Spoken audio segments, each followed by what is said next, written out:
तेरे दिल में अगर विश्वास है तो वो ईश्वर तेरे साथ है। नमस्कार दोस्तों, मैं कृष्णकांत शुक्ला आपका अपने इस ब्लॉग में हार्दिक स्वागत करता हूं। एक बार की बात है, एक आदमी अपना एक प्राइवेट कंपनी में जॉब करता था। वो एक सेल्समैन था।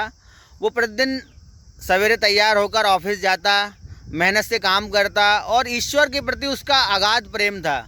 प्रतिदिन ईश्वर को शुक्रिया अदा करता कि हे प्रभु, थैंक यू, तूने मुझे जो कुछ दिया बहुत अच्छा दिया है और तू मुझे आगे बढ़ा रहा है। इसके लिए वो प्रतिदिन ईश्वर का कृतज्ञ रहता। लेकिन कुछ दिनों से उसका काम कुछ अच्छा नहीं चल रहा था। उसकी सेल्स बराबर टारगेट पूरे नहीं हो रहे थे।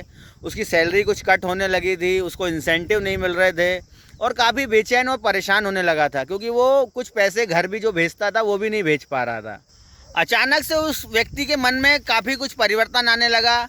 वो प्रतिदिन ईश्वर को कुछ कोसने लगा कि हे ईश्वर, हे भगवान, तू मेरे साथ क्या कर रहा है? मैंने ऐसी क्या गलती कर दी? तू मेरे साथ ऐसा क्यों कर रहा है? एक दिन वो सुबह सुबह सो के उठा, ऑफिस जाने के लिए तैयार होने लगा। अचानक से लाइट गुल हो गई। उस आदमी का माइंड डिस्टर्ब हो गया, क्रोध, गुस्सा आ गया। बोले अब ये क्या हुआ, मैं तो लेट हो जाऊँगा। तैयार होते होते वो लेट हो गया। जैसे ही वो घर के बाहर निकला, उसने देखा कि उसकी जो टू व्हीलर थी वो पंचर थी। अब उसका दिमाग और भी ख़राब हो गया। अब वो भागता हुआ गया बस स्टॉप पे। उसके जो ऑफिस जाने वाले नंबर की बस थी वो छूट चुकी थी। जैसे तैसे ऑटो करके वो अपने ऑफिस पहुंचा। जाते से ही उसके बॉस ने उसको मीटिंग में बुला लिया और उससे काफ़ी सारे सवाल कर डाले और वो आदमी परेशान हो गया। बोले यार, ये क्या हो रहा है मेरे साथ? आज सवेरे सवेरे से ही मेरा दिन ख़राब है। आज मैंने ऐसा क्या कर दिया? दोपहर, आज तो वो टिफ़िन भी नहीं बना पाया था अपने लिए। उसे दोपहर में भूख लगी, बोले चलो कैंटीन में खाना खा लेता हूँ। कैंटीन गया तो कैंटीन भी बंद थी। उसका और दिमाग ख़राब हो गया। उसने अपने लिए कुछ सैंडविच ऑर्डर करे। सैंडविच आए तो उसने सैंडविच खाने लगा तो सैंडविच से कुछ प्रकार की बदबू आई थी, कुछ अच्छा नहीं लगा। वो सैंडविच उसने डस्टबिन में फेंक दिए। उसका दिन बहुत ही ख़राब जा रहा था। शाम को ऑफिस से लौटने लगा तो सीढ़ियों से उतरते समय उसका पाँव स्लिप हो गया और उसके जूते का जूता स्लिप होके उसका पाँव मुड़ गया। उसके पाँव में चोट भी आ गई और उसके जूते का सोल भी टूट गया। अब तो मानो उस आदमी का माइंड अपसेट ही हो गया। वो भूरी भूरी ईश्वर को कोसने लगा, यार भगवान, तू क्या कर रहा है मेरे साथ? मेरे सेल्स के टारगेट नहीं हो रहे हैं। आज ऑफिस में लेट आने की वजह से मुझे डांट भी पड़ गई। मेरे टारगेट पूरे नहीं हो रहे हैं। आज तो मैं भूखा भी रह गया, मुझे कुछ खाने को भी नहीं मिला। जैसे तैसे करके वो घर पहुंचा तो अचानक से फिर उसकी लाइट ख़राब हो गई। भगवान को कोसते कोसते भूखा प्यासा वो बिस्तर पे जाके कपड़े उतार के सो गया। अचानक से वो गहरी नींद में था। उसको अचानक से ऐसा लगा कि कोई उसे उठा रहा है। उसे ऐसा लगा कि सामने शायद भगवान उसके सामने आ गए हैं। उसने भगवान से पूछा, हे भगवान, तूने मेरे साथ ऐसा क्यों किया? आज सवेरे मैं ऑफिस जाने के लिए लेट हो गया। मेरी बाइक पंचर हो गई। मेरे ऑफिस जाने वाली बस छूट गई। मैं ऑफिस में लेट पहुंचा। मेरे बॉस ने मुझे मीटिंग बुला लिया। मुझे लेट आने के लिए भी डांट पड़ी। मेरे टारगेट भी पूरे नहीं हो रहे हैं। आज कैंटीन भी बंद थी। मैं भूखा प्यासा रह गया। शाम को सैंडविच मंगाई, वो भी ख़राब निकल गई। शाम को लौटते समय मेरा पाँव स्लिप हो गया। मेरे पाँव में मोच भी आ गई। मेरा जूता भी टूट गया और शाम को भी आया घर में तो लाइट ही चली गई।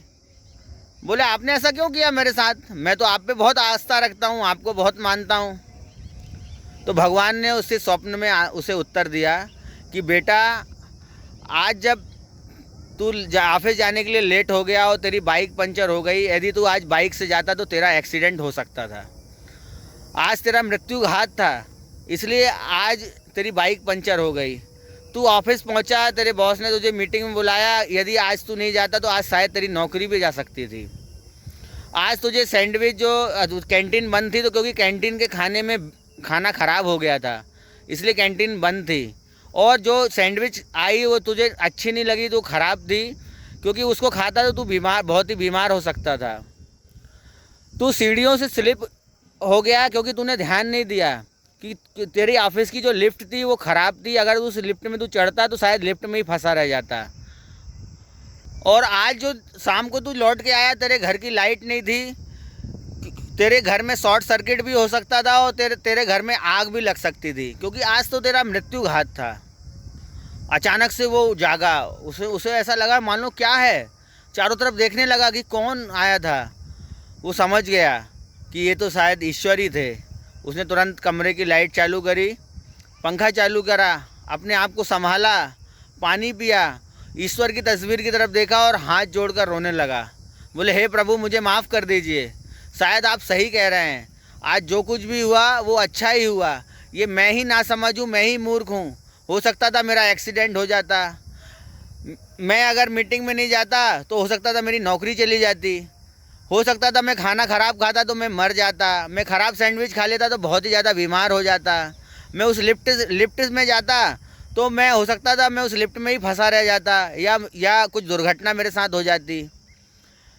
तो दोस्तों, ये घटना बहुत ही छोटी है, लेकिन ये घटना हमें ये सिखाती है कि अपना विश्वास ईश्वर के प्रति कभी मत हटाइए। हम सब ईश्वर की संतान हैं, वो कैसे हमारा बुरा कर सकता है।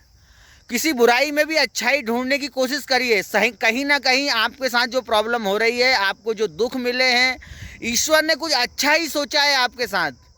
बस पर्दे के पीछे वो ईश्वर जो कुछ कर रहा है, शायद हम उसे समझ नहीं पा रहे हैं।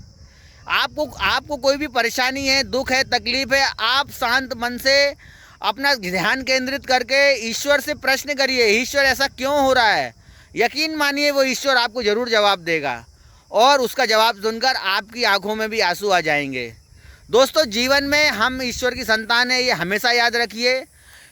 कोई भी माँ बाप अपनी संतान के साथ बुरा नहीं कर सकता, इसलिए अपने आप पर विश्वास रखिए, अपने ईश्वर पर विश्वास रखिए, ईश्वर के प्रति अपनी आस्था को कम मत करिए।